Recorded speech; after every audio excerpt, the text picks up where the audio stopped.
Kin Live, magazine proche du Kinois. Kin Live, la vie à Kin.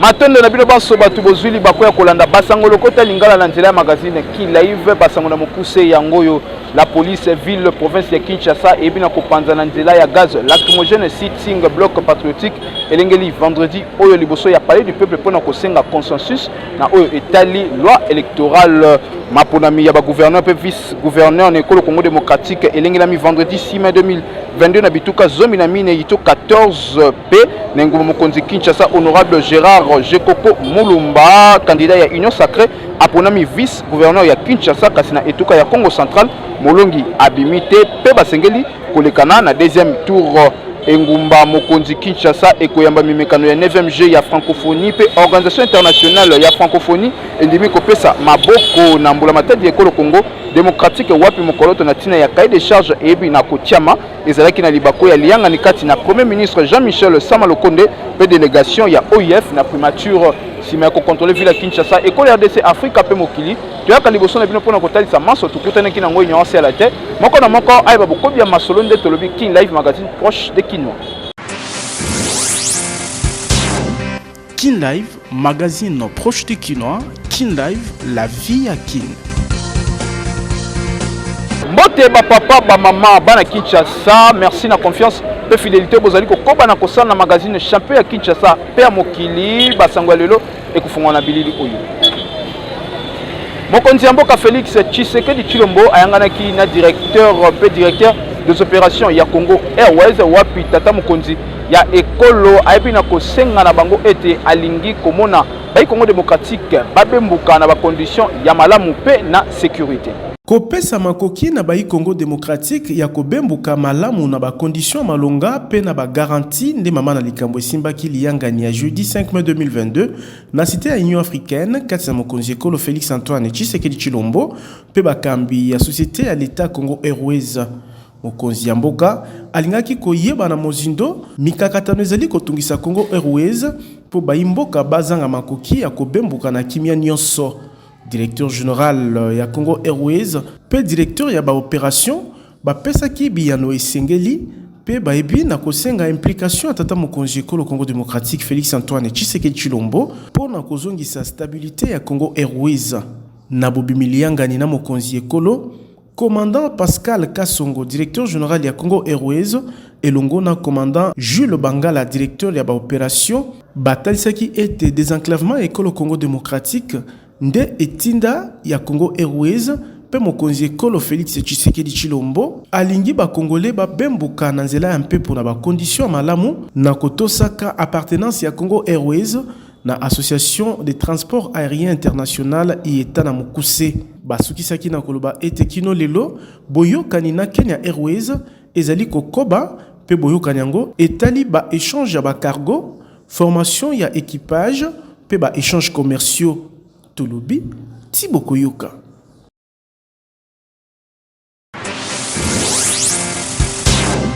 Kin Live, magazine proche du Kinois. Kin Live, la vie à Kin. Nalobaki yango na ebandeli engumba mokonzi Kinshasa ekoyamba mimekano ya 9e G ya francophonie pe organisation internationale ya francophonie endimi kopesa maboko na mbula matadi ekolo Congo démocratique wapi mokoloto na tina ya cahier de charge ebi na kotiama ezalaki na libako ya lianga ni kati na premier ministre Jean-Michel Sama Lokonde pe délégation ya OIF na primature. Délégation et organisation internationale ya francophonie OIF na mokuse na bokambami administrateur Geoffroy Mompti bambami vendredi o na mokonzi mbula matadi Jean-Michel Sama Lokonde Kenge elongo na ministre intégration régionale pe francophonie Didier Manzenga délégation ya OIF eyaki na kotalisa soutien na ye na mabongisami ya ba 9e jour francophonie ekolengela manekolo Congo démocratique na 2023. Boyoka Nyesili Kozwama pe etelsami na kochamo koloto jeudi 5 mai 2022 na avena ya mabongisami yango liboso ya mokambi ya comité national ya baje ya francophonie Isidore Kawanja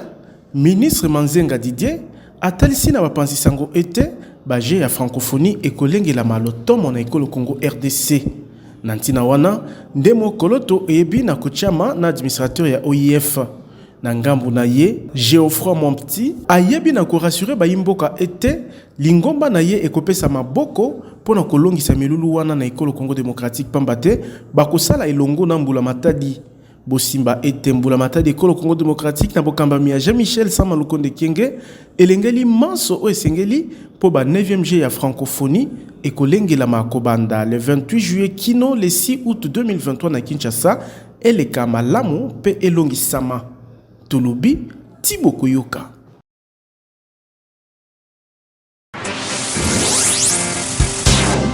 Kin Live, magazine proche du Kinois. Kin Live, la vie à Kin.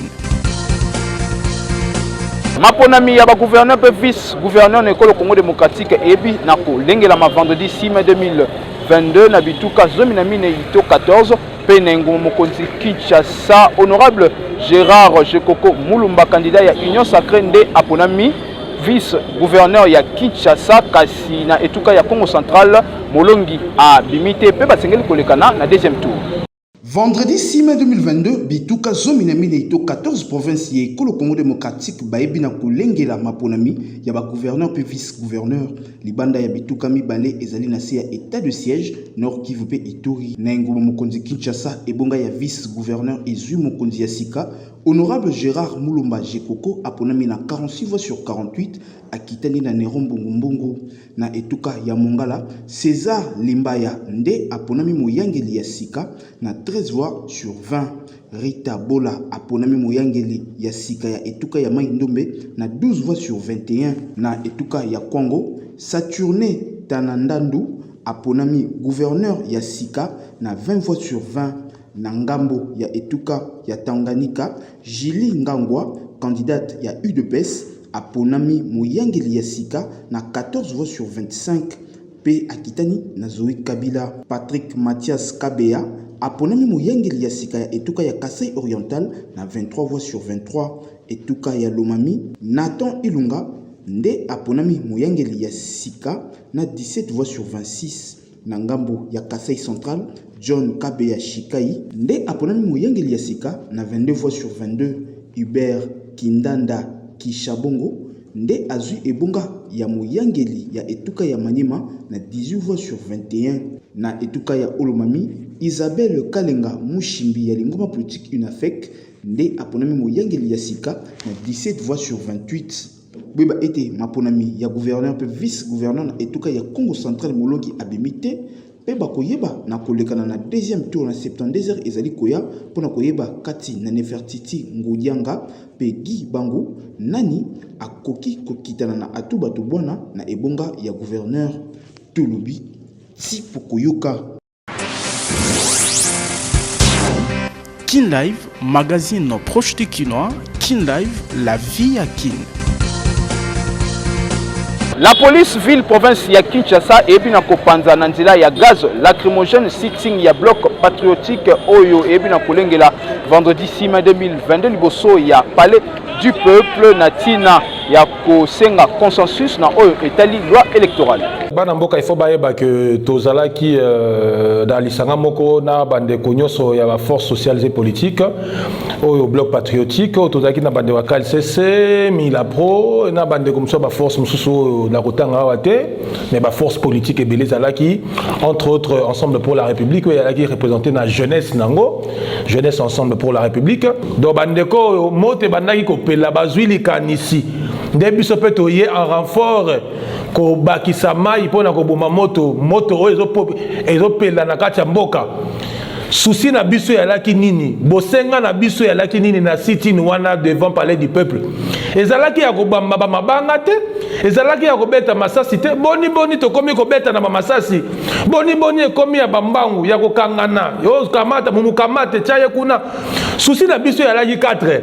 ko obtenir consensus koyokana pona ko-organiser ba élection libre, transparente, démocratique, impartiale et dans les délais. Deuxième point na biso ya laki nini masolo ya bapri ndenge ezomata na wenze biloko komata na wenze savon sukali mungu alipa fufu nyonso emati talo Mbula Matari azolo beloko te pasi na biso nde yalaki yango wana. Troisième point yalaki nini miyibi bayibaki biso na rame eza escroquerie bakati rame barambuse mbongo ya rame te des millions de dollars escroqués na onga mona zoloba ati sikoyo rame nanga bakata ati sikoyo na tikala kozota safran te il faut barambuse 4e point yalaki nini koboya ba négociation faci azomema biso kuna na Nairobi nde toboyaki tolinga totelemela yango il faut tosolola yango toye na ndenge ya kobuka te jeunesse ensemble pour la république mpe eyaki wana bilenge mpo mboka oyo eza bilenge batelemaki bayaki wana na coordination nationale na provinciale nyonso ensemble eyaki wana mpo na koloba niet non mais bomoni bino moko makambo ndenge eleki masasi ebetami bayo kokanga bakangi état de droit il faut ezala kaka slogan te oyo bapekisaki na Kabila lobi lelo tokomi komona lelo mpo tomoni ndenge bazokisi batu en ce moment onga nazolobela yo en qualité de porte-parole rapporteur provincial ya jeunesse ensemble pour la république ya Kinshasa na minito nazolobela yo adjoint na ngai Vicky mais na minute ala na kati hôpital azoki makasi Nicolas Babal wana azoki makasi na minute tozoba awa na ngonga oyo donc déjà na côté ensemble ezali kambute ya kiinyo sacré ezali kambu ya kokende koyebisa na ba députés nationaux oyo biso topesaki mandat ke bozosala mosala te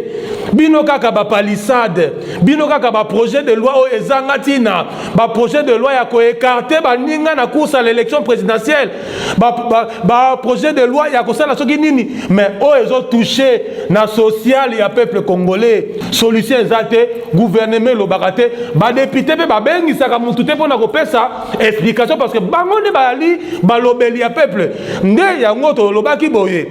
tokende liboso ya palais du peuple tosala sit-in eza kobuka te kopanga te ke Moïse Katumbi abengano na ensemble makambo lobaka ozo mesurer yango est-ce que Moïse Katumbi aza pour yango non tozoloba makambo ya ensemble pour la république eza idéologie Moïse Katumbi azali mutu oyo alingi épanouissement à peuple congolais. Moïse Katumbi aza mutu oyo alingi développement ya mboka oyo. Il faut komona na mwa oyo ya moke asi asala ba evre tosi tomona lelo bato bakomi koloba oye aza bon pona gena nani po akene na fekofa po soki bokumisi makamwa mazembe ote ya babosani ke George Weah avant à la président de la République banda ko beta bale babosani ke Zelensky oya Ukraine le loi na succès azalaka neti sai na bango c'était un comédien bakomi ko bosana loko wana lelo il faut ko laki pona nini bakomaki ba président po balakisaki boyebi na bango bokasi na bango yango Moïse Katumbi na oya si asala lelo mazembe ali fierté ya Congo babilango ye asali na ndani kuna na kata katanga eza na particulier moko te na Congo na Afrique de l'Est alo to bibe ba particulier azanango na ebisho oyo soki otuni na Congolais nyoso atangelo banda histoire ya Congo e banda gouverneur nini ali modèle bakotangela o Moïse Katumbi ndenge bakoloba na ba ministre nyoso Lumumba nde ali le bon na ba gouverneur bakotangela o Moïse Katumbi. Kin Live, magazine proche de Kinois. Kin Live, la vie à Kin. Ero Luara azalaki radié to balongola kie na molongo ya bapandisango ya ekolo Congo démocratique mokano ya UNPC lisanga ya bapandisango ya Congo RDC. Mukano ya kolongola libela mopanzisango PDG ya Sepel Télévision na molongo ya bapanzisango ekolo Congo démocratique ezwami sima tribunal de paix ya UNPC komanula na mozindo maloba ya Ero Luara na yoko ya manaka na ye wapi ayebaki kotuka institution président de la République oyo selo UNPC ebuki mobeko ya éthique pe déontologie ya mosala mopanzi sango oyo eboyi mafinga pe kokosela mutu mokambi ya commission ya discipline ya UNPC Kabulo mwana Kabulo atalisi ete sima kobengisa Ero Luara pe ye koboya komonti elongi na UNPC pe kotala libunga na ye bayebi na ko retirer carte de presse. Qu'après instruction, la commission de discipline a pris à son encontre la mesure disciplinaire sévère, celle de sa radiation dans l'ordre corporatif des journalistes congolais œuvrant en République démocratique du Congo et a demandé par conséquent à la commission de la carte de lui retirer et d'annuler sa carte de presse étayé si haut. Bosimba était sima ya bobimi na mpwasa ya bilili wapi Perol Ouattara azalaki kobimisa maloba ezanga lokumu na institution président de la République azali komona na lisusu te kutu procureur général après la cour d'appel ya Kinshasa Gombe abwaki mbela bolukito avis de recherche kolandisama na libunga babengi offense au chef de l'État oyo etumbwe komami na mobeko numéro 300 ya le 16 décembre 1963 tolobi Tiboko Yoka.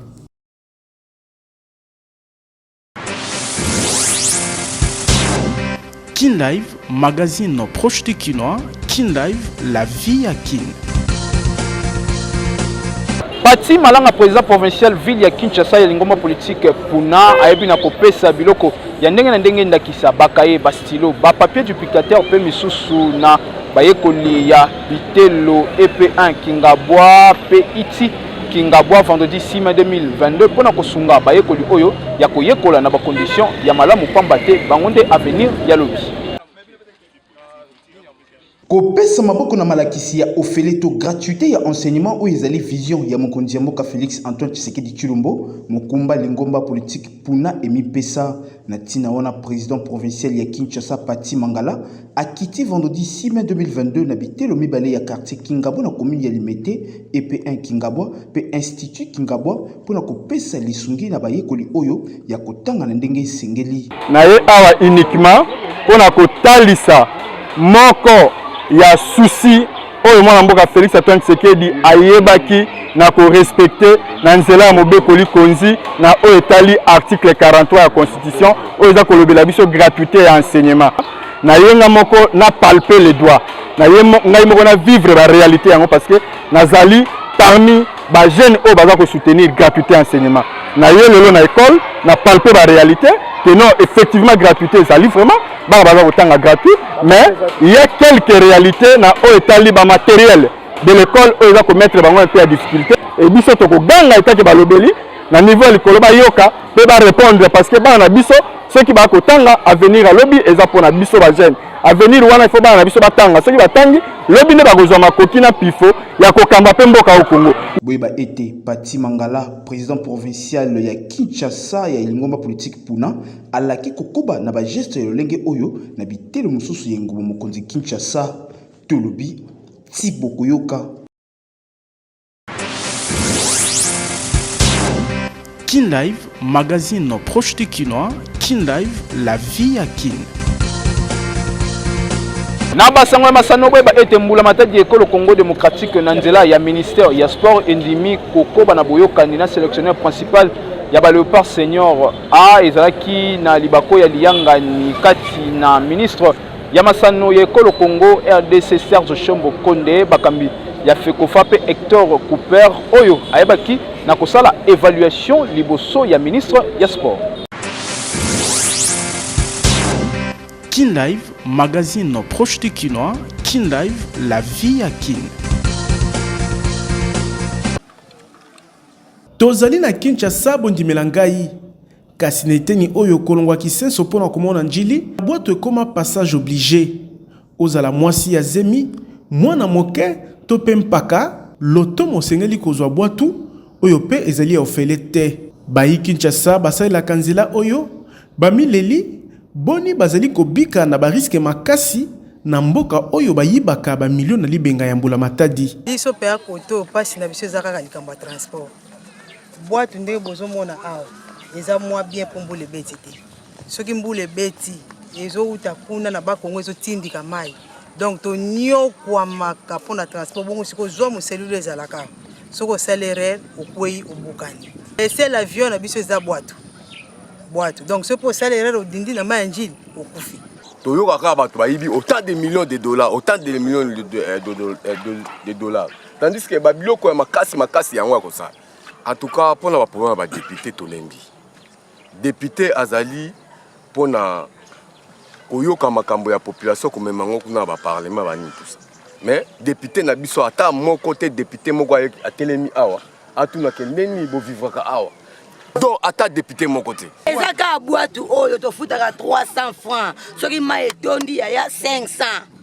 donc oyeboye 500 ozongi 500 tala trajet oyo mokuse oyo ofuta 500 pe komaka deux boîte bokati awa bosukiti awa bosui na mbila wana tina mai ndunda donc on dépense déjà 2000 francs na boîte ka boso zimuto apokende zando OK nini liberté okendeni soki batu bazwaka bwatu ezali pona esengo te kasi bozangi banzela malonga na kisenso talantina basengi mbula matadi azo ba responsabilité na ye so mama ezali po bato ebele bazokufa na mai mosusu ozonange kaka bokei soki bwato baluki bokufi bino nyonso donc somo eza makasi yango bakonzi basunga biso basalela biso nzela de la paix basalela biso nzela de la paix oyo ndenge babandaki basuki tina bikanga soki bakontinue yango tout droit ti ekomi ata na se kombata awa ekozala malamu basombaka bomoi na mbongo te ebongi bakonzi ya leta bayeba na kolandela na bokebi lolenge ya kobika bapopulation eteni oyo noki te makama ya somo ekoki kosalama awa tolobi Thibaut Koyoka. Kin Live, magazine proche du Kinois. Kin Live, la vie à Kin. totikala kaka na basango ya masano mpona koyebisa bino ete RDC liboso ya Ukraine nde prochain match amical international ya Baléopard momekano oyo eyebi na kozala confirmé na René Mangenda secrétaire adjoint ya FECOFA oyo atalisi ete ekoyeba na kolengela ma entre le 22, le 23 to le 26 mai 2022 na mboka Belgique. Baléopard Seigneur aya ekolo Congo démocratique bakondonga na liboso ya sélection ya masano ya ndembo ya Ukraine na suka ya sanza ya mai 2022 na tina ya match amical international. Confirmation ya lisano yango etelisami na Pato René Mangenda secrétaire général adjoint ya FECOFA oyo ayebi na koloba ete ezali na bokasi ya team manager ya équipe nationale ya ba Aprime José Ntumba nde Ukraine endimi kondonga na RDC oyo azali komilengela pona ba match mibale première et deuxième journée ya phase des groupes ya éliminatoire ya CAN 2023 liboso ya Gabon na Kinshasa pe Sud Soudan na Khartoum na koyoka sango ya match amical kati na RDC liboso ya Ukraine bakino bayebi na kotalisa makanisi na bango.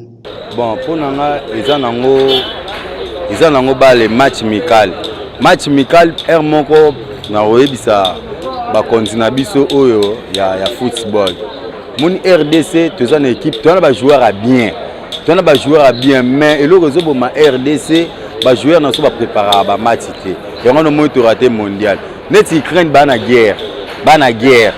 Comment est-ce ça préparation de joueurs ukrainiens? Et ça bien été pourquoi pas besoin de ça. En tant que moi, au Congo, vraiment, je soutiens toujours l'Europa. L'Europa, ils ont été la caque, tu as bien le côté. Attention, tu as bien Messi. Nous avons soutenir l'Europa, tout gagner bango, assurance ezali pour modifier déjà équipe na classement ndengeza et chez ko tout ça nango et bakisi pe maele pour tout gagner bango. To beta rara comme déjà ba retenir ancien entraîneur mais biso to pesela déjà ba journaliste ba lekai to lobaki. Bila entraîneur ezali négatif to éviter pour nini bango ba okanga maka na yi. Po to betina Maroc awa résultat ezali mususu classement normal tant où ya koma ikuna fala betizara le même classement a changer le classement par rapport à quoi et pas na biso ba congolais to mona yango déjà que c'est échec à mener par rapport à Maroc a beta biso 4 pas na ye tandis que tout ça qui un but partout mais le roi mboka na biso elinga nango bongo bango ceci bazu mutu na bango ata bino bozo boya mutu wana bango ba ochaika. Boyeba ete momekano RDC Ukraine et Kobetama na Belgique entre le 22, 23 et 26 mai 2022 oyo ekozala match ya yambo sélection ya Ukraine et koyeba na kobeta uta incursion ya Russie tolobi Thibaut Koyoka. Kin Live, magazine proche du Kinois. Kin Live, la vie à Kin. Super Optique Clinique ophtalmologique moderne ya Kinshasa ezomi na rond-point bebengi bakonya misu na $5 ya pamba olekina ba machine ya nyonso kwebi eta ya misu na yo. Kobikisa bokono ya misu na pete nyonso ekomi possible na ingumba mokonzi Kinshasa na nzela ya Super Optique Clinique ophtalmologique ya Malonga oyo ezali na mission ya kopesa population congolaise soin ya qualité ndenge kaka ezalaka na mikili ya poto.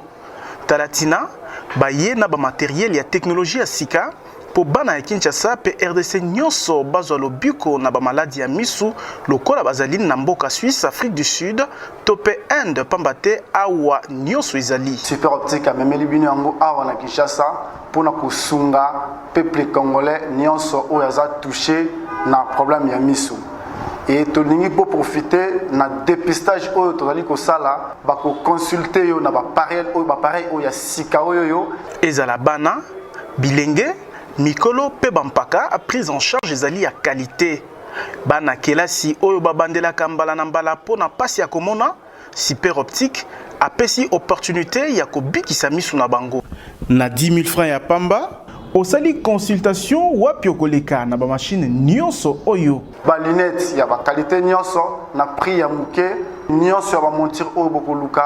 ba verre ya ba traitement nyonso oyo bokoki kozwa na mikili ya poto awa Super Optique amemeli bino yango et puis mutu nyonso akosomba ba lunettes ya progressif Super Optique abakiseli deuxième lunette ya ofele. Mokonzi ya innovation na ingumba mokonzi Kinshasa, Super Optique akotisi gami ya sika ya ba verre ba bengi Blue Block o ezali ko protéger misu contre ba rayon UV et le bis spécialiste ya clinique ophtalmologique moderne Super Optique. Nouvelle gamme ya ba verre o ezali na nouvelle technologie, ils ont protégé misu contre ba rayon UV. Contre les rayons solaires, nous avons dérangé contre la misu, au phare des voitures, on nous a mis lumière, on dérange la misu. Vers Blue Block et pour trouver solution pour na misu na biso. Malo passe na misu, ils allaient sous-souter pour na Blue Block, ils déjà na terrain. Beaucoup de nulle part, beaucoup de temps kaka na Super Optique. Super Optique, ils ont mis na rond-point Ngaba, na numéro 1 ya balabala foire, commune ya Ngaba, kaka en face ya station Kobil, na arrêt ya bus ya Zando, Tolobi. Kin Live, magazine proche de Kinois. Kin Live, la vie à Kin. Awande Kin Live ya mokolelo esuki kasi ya mbote toka bwana bino tika totombela mbotama ela muna leti nzeza mulandi monene ya magazine Kin Live oyo azali kosouffle bougie moko de plus na bomo ina ye équipe mobimba ya magazine Kin Live etombeli yo mbotama ela muleti nzeza awande to bandi ko kabona na bino soki bo sepela kine édition mokolelo lobo pesa merci na équipe technique et rédactionnelle na sima caméra to sungama kina Fabrice Bengo na machine Israël Bonjali na bokamba mi coordonnateur Kadhafi Mbumbudi ngala bino tukutani lobi na basango ya sika. Kin Live, magazine proche de Kinois. Kin Live, la vie à Kin.